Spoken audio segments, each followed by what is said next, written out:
Good morning बच्चों। आज हम क्लास 9th की वर्कशीट नंबर 43 करने जा रहे हैं जो कि 12 अक्टूबर 2020 के लिए है। तो now we have start the worksheet. तो वर्कशीट का टाइटल है force and law of motion. ये रिवीजन चैप्टर है जो आप प्रीवियस वर्कशीट में आप पढ़ चुके हो कि फोर्स क्या होता है, लॉ ऑफ मोशन क्या होता है, कंजर्वेशन मोमेंटम क्या।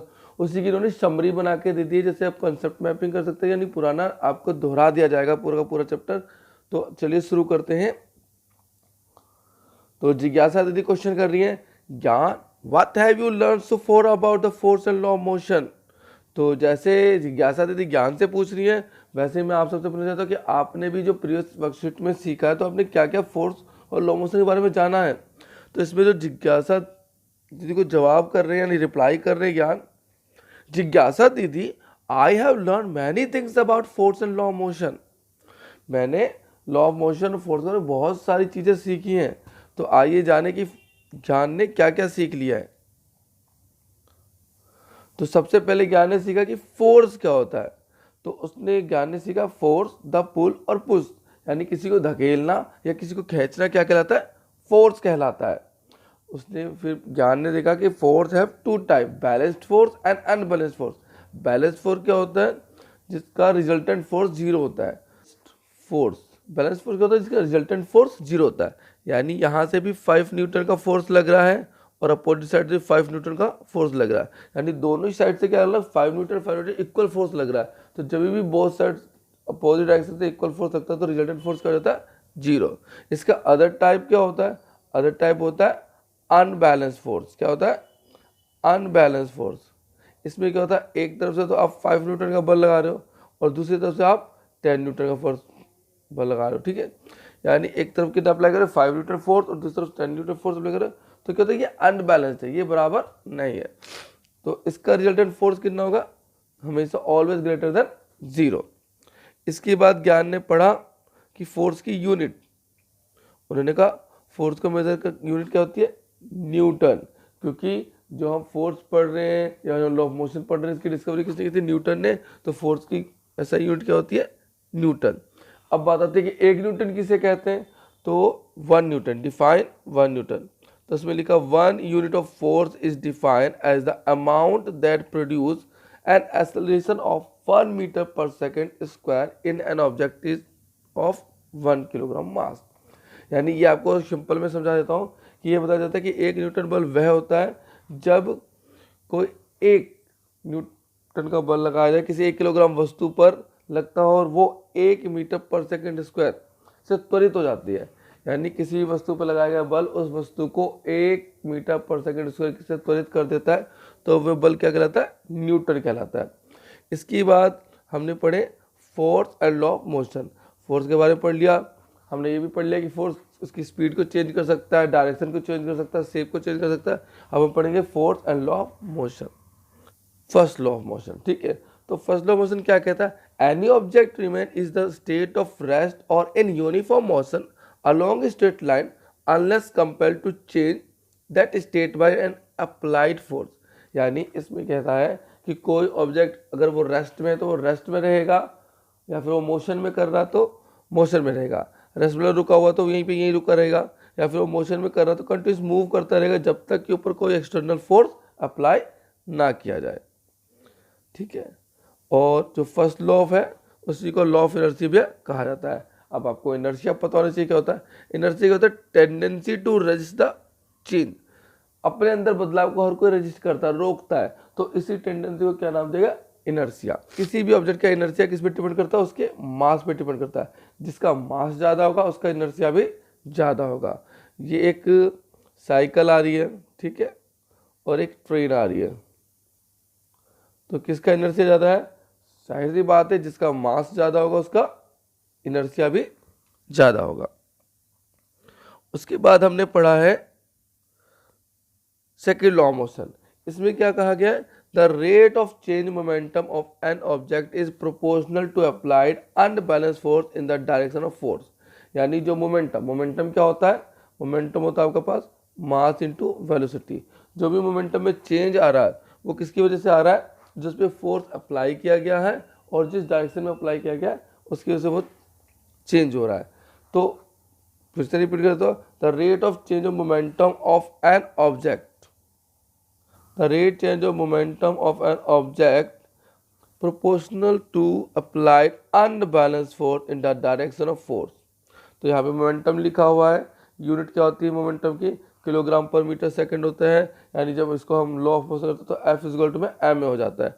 यहाँ पर जो एफ इजक्वल टू में एम ए दिया गया है, एफ क्या होता है आपके पास फोर्स हो जाता है, एम आपके पास मास हो जाता है, और ये आपके पास एक्सेलरेशन हो जाता है। उसके बाद हमने पढ़ा है थर्ड लॉ ऑफ मोशन। तो to every action there is an equal and opposite reaction, यानी जब कोई एक्शन होगा तो उसका अपोजिट रिएक्शन होगा और बिल्कुल इक्वल ही होगा, और वो अलग अलग बॉडीज पे लगेगा। जैसे आपने देखा होगा, यहाँ पे आपने देखा होगा कि जब बलून, ये बलून से हवा निकल रही है तो हवा नीचे निकलते बलून कहा जाता है ऊपर की तरफ जाता है, तो इसकी डायरेक्शन नीचे और इसकी डायरेक्शन ऊपर है। ये दोनों सेम अपोजिट फोर्स लगा रहे हैं और अपोजिट डायरेक्शन में फोर्स लगा अप्लाई कर रहे होते हैं। इसी के साथ हमने पढ़ा है लॉ ऑफ कंजर्वेशन मोमेंटम। इसमें क्या कहा गया, total momentum of the system where the external force applied, यानी किसी भी ऑब्जेक्ट को कोलाइड करने से पहले और कोलाइड करने के बाद जो भी मोमेंटम होगा वो क्या होगा, इक्वल होगा। इस इक्वेशन को आपने पढ़ा था M A U A plus में M B U B equal to में M A V A plus में एम बी वी बी, यानी ये दो ऑब्जेक्ट थे, ये पहले इनकी मोमेंटम कुछ और था, दोनों आए टकराए, इसके बाद जो इनका मोमेंटम हो जाएगा वो पहले वाले मोमेंटम के बिल्कुल सेम रहेगा। फर्स्ट क्वेश्चन में बोला है डिफाइन 1 न्यूटन फोर्स, तो आप लिखेंगे 1 newton is the force needed to accelerate 1 kilogram of mass at the rate of 1 metre per second square in the direction of applied force. Direction of applied force में अगर आप जो acceleration है वो 1 metre per second square होता है, ठीक है, और जो मास है वो भी बेटा क्या होता है 1 किलोग्राम होता है, तो आपका फोर्स क्या होता है 1 न्यूटन होता है। क्वेश्चन 2 में आपसे बोला है what is the SI unit of momentum and the force, तो इसमें आप क्या बोलेंगे, the SI unit of force is Newton, आपको पता है फोर्स की यूनिट न्यूटन है और सिंबल क्या है एन, और the SI unit of momentum is measured in kilogram metre per second. Momentum की यूनिट क्या होती है किलोग्राम मीटर पर सेकेंड, जिसको हम ऐसे भी लिखते हैं किलोग्राम मीटर पर सेकेंड। तो ये क्वेश्चन नंबर 3 में क्या है, स्टेट 3 लॉज ऑफ मोशन, तीनों लॉ यहाँ पे आपको बताने हैं। The 3 laws of motion are as follows. Number 1, Newton's first law of motion states that an object at rest remains at rest and an object in motion remain in motion with the same velocity unless acted upon an unbalanced force।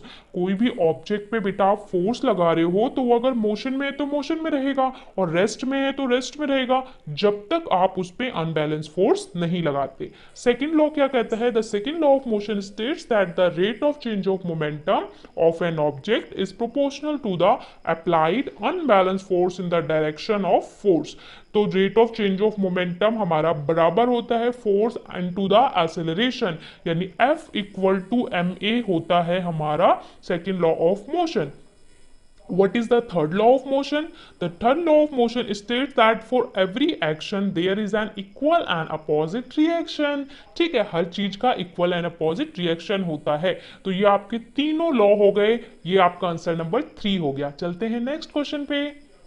Fourth question में बोला है write two application of second law of motion. Second law of motion की 2 application आपको बतानी है, तो आप लिखेंगे 2 application of second law of motion are as follows. Number 1, when we kick a ball we exert force in a specific direction. आप जब किसी भी बॉल को किक करते हैं, ठीक है, कोई सी भी बॉल हो सकती है, फुटबॉल हो सकती है, ठीक है, अलग अलग टाइप की बॉल, तो आप उसमें फोर्स लगाते हैं एक पर्टिकुलर डायरेक्शन में। जब आपने किक किया तो इस बॉल में इस डायरेक्शन में आपने फोर्स लगाया, which is direction in which it will travel.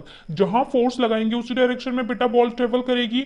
In addition the stronger the ball is kicked the stronger the force we put it and the further away it will travel. तो आप जितना ज्यादा force लगाते हैं बेटा आपकी ball उस direction में उतनी ज्यादा ही मूव करती है। इसके अलावा नंबर 2 है, 2 एग्जाम्पल है इसका, it is easier to push an empty cart in supermarket than it is push to loaded one.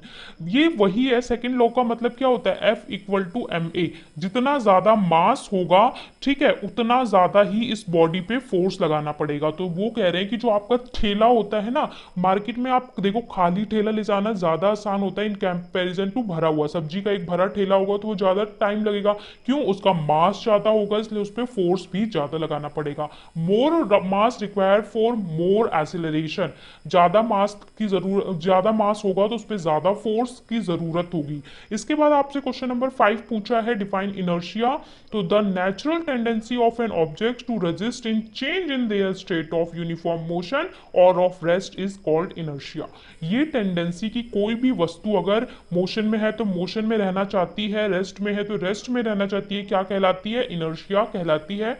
Answer number 4 and 5 हो गया, दोनों का स्क्रीनशॉट ले सकते हैं।